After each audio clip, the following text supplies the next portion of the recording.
నమస్కారం. ధర్మ సందేహాలు కార్యక్రమానికి స్వాగతం. నమస్కారం గురు. జై శ్రీరామమ్మ. భాద్రపద మాసం రోజున గణనాథుణ్ణి, గణపతి దేవుణ్ణి ఆరాధించడం వల్ల ఎలాంటి మంచి ఫలితాలు దక్కుతాయంటారు? భాద్రపద మాసం, మాసం అంటే నెల.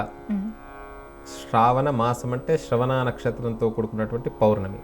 భాద్రపద మాసం అంటే పూర్వాభాద్ర లేక ఉత్తరాభాద్ర నక్షత్రంతో కూడుకున్నటువంటి చాంద్రమాన ప్రకారంగా వెళ్తూ ఉంటాం కదా, అలా భాద్రపద మాసం అంటే పూర్వాభాద్ర ఉత్తరాభాద్రతో కూడుకున్నటువంటి పౌర్ణమి భాద్రపద మాసం. భద్రమైనటువంటి పదం. చాతుర్మాస్యం ప్రారంభమవుతుంది కదా, ఈ 4 నెలలు ఎలా ఉండాలి? స్త్రీలు కానివ్వండి, స్త్రీలకే చెప్పలే, ఒక ఇంట్లో స్త్రీ సరిగ్గా ఉంటే ఇంట్లో అందరూ బాగుంటారు. స్త్రీ బాగుంటేనే కుటుంబం బాగుంటుంది. అందుకనే గృహిణి గృహముచ్యతే శ్రావణంలో ప్రారంభం చేస్తుంది, ఆషాఢంలో ప్రారంభం అవుతుంది. అంటే వర్షాలు పడతాయి కదా, మన గోరింటాకు పెట్టుకుంటుంటారు. గోరింటాకు అందరూ కూడా గోర్ల కంటే గోర్లు సంబంధమైనటువంటి కొన్ని వర్షానికి తడికి ఇబ్బంది అవుతుంది అనే ఉద్దేశంతో గోరుకు పెట్టుకున్నటువంటిది. ఇంకా ఈరోజు కలి యొక్క ప్రభావం ద్వారా మనం చూస్తూ ఉంటాము.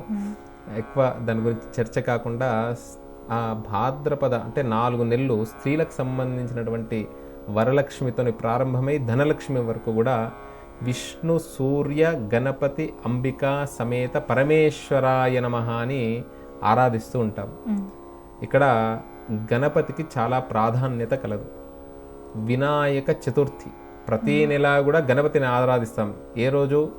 స్వామివారు సృష్టికి పూర్వం చెప్పినటువంటి విశేషాలు అనేకంగా ఉన్నాయి. గణపతి తత్వం. గణము అంటే ఏంటిదండి? గణము అంటే లెక్క. గణము కదా, ఎలాంటి లెక్క? గణపతి అంటే గణములకు పతి. ఎలాంటి గణములు? ఈ ప్రపంచమంతా కూడా గణములతో కూడుకున్నటువంటిది. పర్వతాలు, మనుషులు, అందులో స్త్రీలు, పురుషులు, మంచివారు, ఉన్నవారు, లేనివారు, ఇవన్నీ కూడా గణములే కదా. ఈ గణములన్నిటికీ కూడా ఆయన ఎవరు? పతి, విశ్వానికి పతి అంట. గణానాం త్వా గణపతి గుం అని అంటాం కదా. మహాగణపతిం మనసా స్మరామి. ఈ భాద్రపద శుద్ధ చతుర్థి రోజు పురాణాల్లో చెప్పిన విధానంగా స్వామి ఆవిర్భవించాడండి. ఆ గణపతి తత్వం చెప్పాలి అనంటే విద్యారంభే షోడశ సంస్కారాలు కదా మానవుడికి, 16 సంస్కారాలు. విద్యారంభం అంటే బ్రహ్మచర్యం. బ్రహ్మచర్యం ఎలా గడపాలండి? చాలా నిష్ఠగా గడపాలి. బ్రహ్మచర్యం ఎలా ఉంటే దాని మీద బేస్ అయి జీవితం ఉంటుంది. వివాహేచ గృహస్థాశ్రమంలో, ప్రవేశే నిర్గమే తథా అన్ని ఆశ్రమాల్లో మరల జన్మ ఉంటే కూడా ఆయన యొక్క అనుగ్రహం కలుగుతుందంట. ఎలాంటి గణపతిని ఆరాధిస్తే 16 నామాలు చెప్పారు.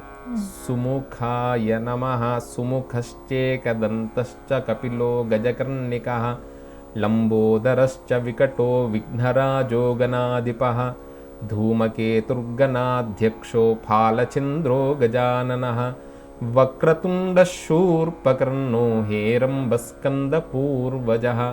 షోడశ అంటే 16.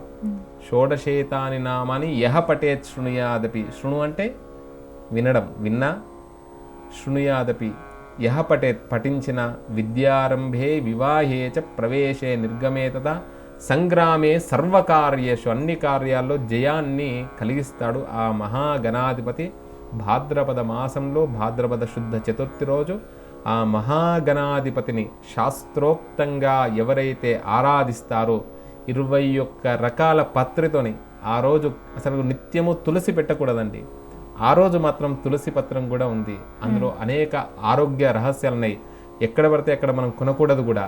వెళ్ళి అన్నీ కూడా ఈ సమయంలో వర్షాలు పడి ఆ ఉమ్మెత్త పుష్పము కానివ్వండి, ఇవన్నీ కూడా బయటకు వచ్చేటువంటి దాడిమి పుష్పము, ధవనము, ఇవన్నీ కూడా మనకు దొరికేటి. అక్కడికి వెళ్తే మనలో ఉండేటువంటి ఏదైనా వ్యాధులు ఉంటే అవన్నీ కూడా తొలగిపోతాయి. ఒక ఆధ్యాత్మికంగా, ఒక విజ్ఞానపరంగా కూడా చెప్పారు గణపతి యొక్క ఆరాధన. ఓకే, ఇది ఇవాల్టి ధర్మ సందేహం కార్యక్రమం. మరో కార్యక్రమంలో మళ్ళీ కలుసుకుందాం. అప్పటి వరకు చూస్తూనే ఉండండి స్వతంత్ర.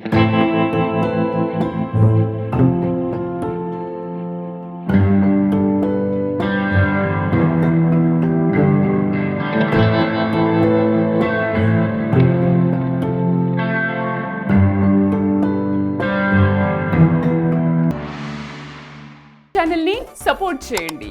మీకు ఈ వీడియో నచ్చితే లైక్ చేయండి, మీ స్నేహితులకు శ్రేయోభిలాషులకు షేర్ చేయండి, మీ అభిప్రాయాలను కామెంట్ చేయండి. సబ్స్క్రైబ్ చేయడం మాత్రం మర్చిపోకండి. మరిన్ని వీడియోల కోసం బెల్ సింబల్ ని ప్రెస్ చేయండి. స్వతంత్ర భక్తి ఛానల్ ప్రేక్షకులకు ధన్యవాదాలు. స్వతంత్ర భక్తి YouTube channel. Please like, share and subscribe.